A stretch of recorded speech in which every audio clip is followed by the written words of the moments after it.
નમસ્કાર મિત્રો, કેમ છો? મજામાં?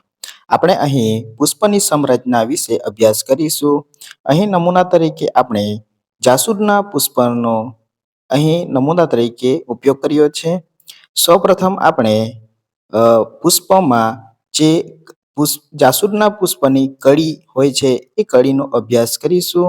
તમે અહીં જોઈ શકો છો કે આ જાસૂદના પુષ્પની કળીમાં પુષ્પદન, વજ્રપત્ર, પુષ્પાસન અને જે દલપત્ર હોય છે દલપત્ર તમને જોડાયેલા હોય એમ જોવા મળે છે. ત્યાર પછી આપણે ખીલેલા જે જાસૂદનું પુષ્પ છે એનો આપણે અહીં અભ્યાસ કરીએ. તો ખીલેલા જાસૂદના પુષ્પમાં પુષ્પદન, ત્યાર પછી ઉપરનો જે ભાગ હોય છે એ પુષ્પાસન કહેવામાં આવે છે, જે અહીં તમે જોઈ શકો છો પુષ્પાસન.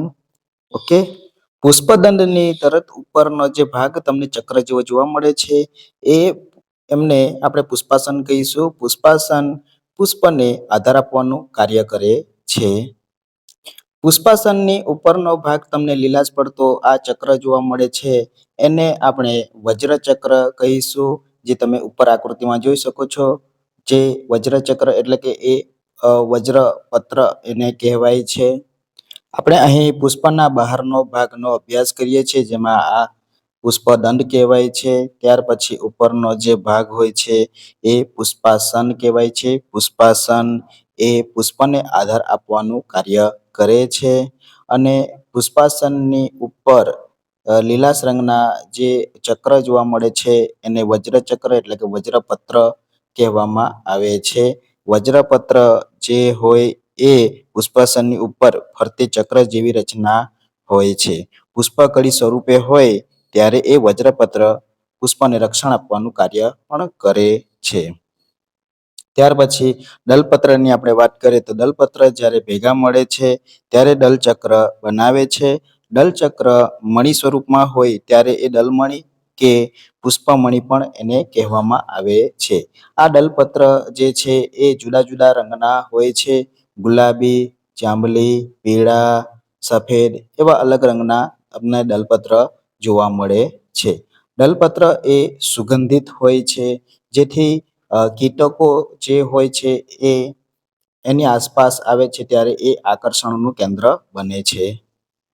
પુષ્પના અંદરના ભાગની વાત કરીએ તો પુષ્પના અંદરના ભાગમાં તમને બે ભાગ જોવા મળે છે. એક છે પુંકેસર અને બીજો છે સ્ત્રીકેસર. આપણે અહીં પુષ્પના અંદરના ભાગની વાત કરીએ તો પુંકેસર ચક્ર અને સ્ત્રીકેસર ચક્ર આવેલા હોય છે.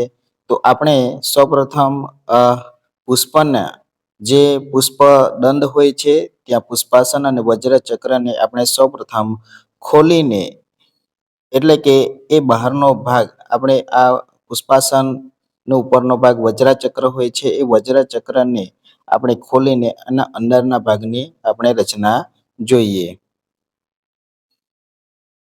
તમે પણ આ પ્રમાણે એક જાસૂદનું પુષ્પ લઈ આ પ્રમાણે જે બહારનો ભાગ વજ્રચક્ર હોય છે એને ખોલીને અંદરનો ભાગ જેમ કે પુંકેસર અને સ્ત્રીકેસરની રચના જોઈ શકો છો. હવે આપણે આ દલપત્ર છે દલપત્રને પણ આપણે કાઢી નાખીશું. અને હવે તમે જોઈ શકો છો કે પુષ્પના અંદરના ભાગમાં તમને એક નલિકા જેવી જોવા મળે છે. અને જે પુષ્પદંડ છે ત્યાં ઉપરના ભાગે તમને એક ફૂલેલો જેવો ભાગ જોવા મળે છે, જેને આપણે બીજાશય કહીશું. આ ભાગને બીજાશય કહેવાય છે. જે સફેદ ભાગ તમને જોવા મળે છે એને બીજાશય કહેવામાં આવે છે. અહીંયા ઉપરના ભાગે સ્ત્રીકેસર ચક્ર અને ત્યાર પછી જે પુંકેસર તમને પીળા રંગના નાના નાના ફૂલ જોવા મળે છે એ ત્યાંથી લઈને બીજાંડ સુધી આ પરાગવાહિની કહેવાય છે. આ પરાગવાહિની ઉપર તમને નાના નાના ફૂલ જેવા જોવા મળે છે એ પુંકેસરનો ભાગ હોય છે. આપણે પુંકેસરની અહીં વાત કરીએ.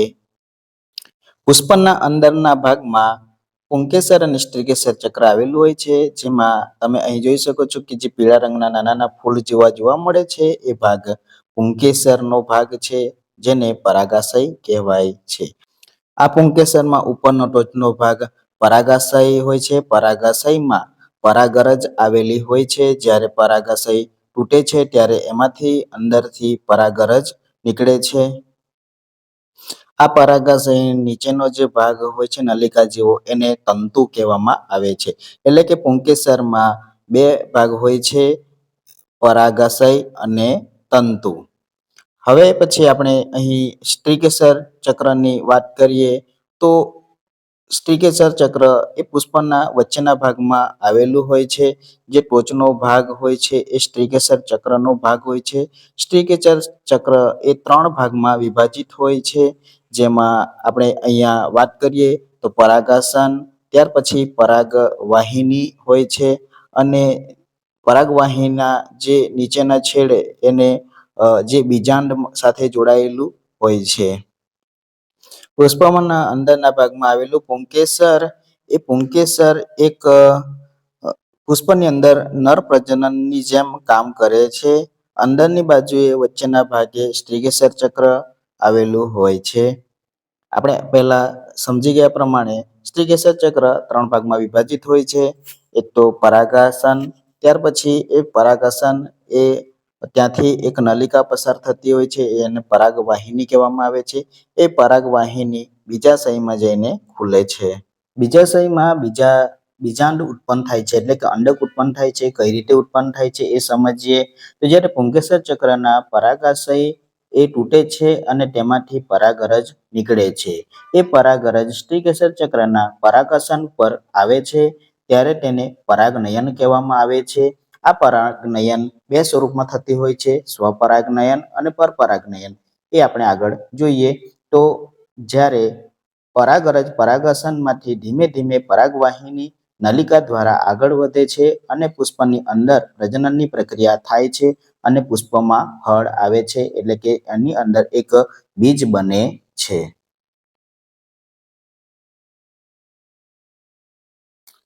બીજાશયમાં આવેલા અંડકની રચના જોવા માટે આપણે એક બ્લેડ લઈ સાવચેતીપૂર્વક બ્લેડ વડે આ જે બીજાશયનો ઊભો અથવા આડો છેડ લઈ તેને આપણે અંદરની રચના જોઈએ તો આપણે અહીંયા બ્લેડ વડે આપણે કાપ મૂકીશું.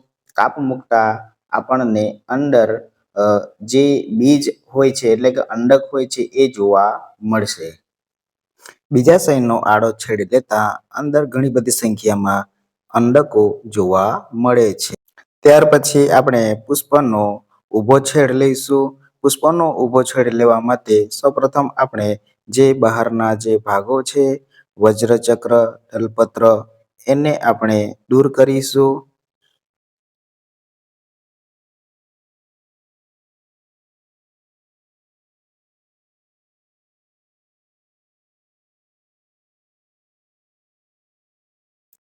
પુષ્પના બહારના ભાગોને દૂર કર્યા પછી આપણે પુષ્પના અંદરનો ભાગ જેમ કે સ્ત્રીકેસર ચક્રમાં આવેલા બીજાશયનો ઊભો છેડ લઈશું. આ ઊભો છેડ લેતી વખતે આપણે બ્લેડ વડે સાવચેતીપૂર્વક ઊભો કાપ મૂકીશું.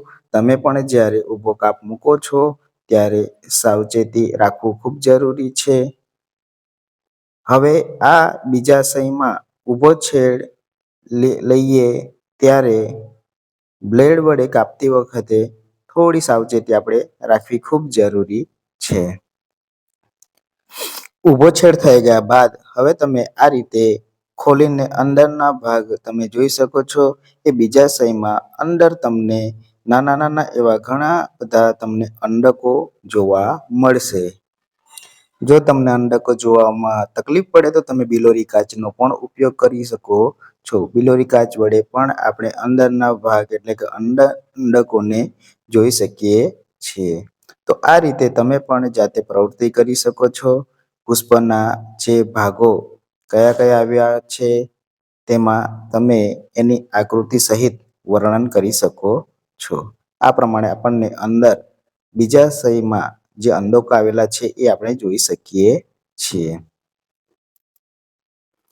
તો આ રીતે આપણે પુષ્પના ભાગોમાં પુંકેસર ચક્ર, સ્ત્રીકેસર ચક્ર, પરાગવાહિની તથા બીજાશય અને બીજાશયમાં આડો અને ઊભો છેડ લઈ બીજાશયની અંદર આવેલા અંડકો વિશે આપણે માહિતી મેળવી. અને આ બહારના ભાગો જેવા કે પુષ્પદાન, પુષ્પાસન અને વજ્રચક્ર વિશે આપણે વિસ્તૃત માહિતી મેળવી. તો હવે તમને ખ્યાલ આવી ગયો હશે કે પરાગવાહિની, પુંકેસર અને સ્ત્રીકેસર ચક્ર કોને કહેવાય છે, બીજાશય કોને કહેવાય જે છે. તો આ રીતે આપણે અન્ય પુષ્પો લઈ અન્ય પુષ્પોના દલપત્રો પણ એની આપણે સંખ્યા જોઈ શકીએ છીએ. તમે પણ કોઈ પણ પુષ્પ લઈ એના દલપત્રના જે રંગ હોય છે એ રંગ પણ તમે નોંધી શકો છો. એના દલપત્રની સંખ્યા, વજ્રપત્રની સંખ્યા કેટલી છે, બધા જ પુષ્પોમાં વજ્રપત્ર અને દલપત્રની સંખ્યા સરખી હોય છે કે અલગ અલગ, એ પણ તમે જોઈ શકો છો. કેટલાક પુષ્પોમાં દલપત્ર અને વજ્રપત્રની સંખ્યા સરખી હોય છે, જ્યારે કેટલાક પુષ્પોમાં દલપત્ર અને વજ્રપત્રની સંખ્યા જુદી જુદી અલગ જોવા મળે છે. તમે કોઈ પણ પુષ્પ લો, એના વજ્રપત્ર અને દલપત્રની સંખ્યા નોંધો. વજ્રપત્ર એકબીજા સાથે જોડાયેલા છે કે છૂટા છે એ પણ તમે નોંધી શકો છો. ત્યાર પછી ઉપર જે દલપત્ર હોય છે એ દલપત્ર પણ છૂટા છે કે એકબીજા સાથે જોડાયેલા છે એ પણ તમે નોંધી શકો છો. તો કેટલાક પુષ્પમાં પુંકેસર હોય છે કે નહીં છે એ પણ તમે નોંધી શકો છો. કેટલાક પુષ્પોમાં સ્ત્રીકેસર ચક્ર હોય છે કે નહીં હોય છે એ પણ તમે નોંધી શકો છો. તો આ પ્રમાણે આપણે અહીં પુષ્પના ભાગોની રચના જોઈ. તમે આ પુષ્પને આકૃતિ સહિત તમારી નોટબુકમાં એમનું વર્ણન કરો અને આકૃતિ સાથે તમે એમનું નામ નિર્દેશ કરી પુષ્પના ભાગો દર્શાવી શકો છો. ઓકે, ચલો તો આપણે હવે મળીશું નેક્સ્ટ વિડીયોમાં. ત્યાં સુધી ચેનલને સબસ્ક્રાઇબ ના કરી હોય તો પહેલાં ચેનલને સબસ્ક્રાઇબ કરી લેજો. વિડીયોને લાઈક કરી તમારા મિત્રો સુધી આ વિડીયો જરૂરથી શેર કરો. ઓકે.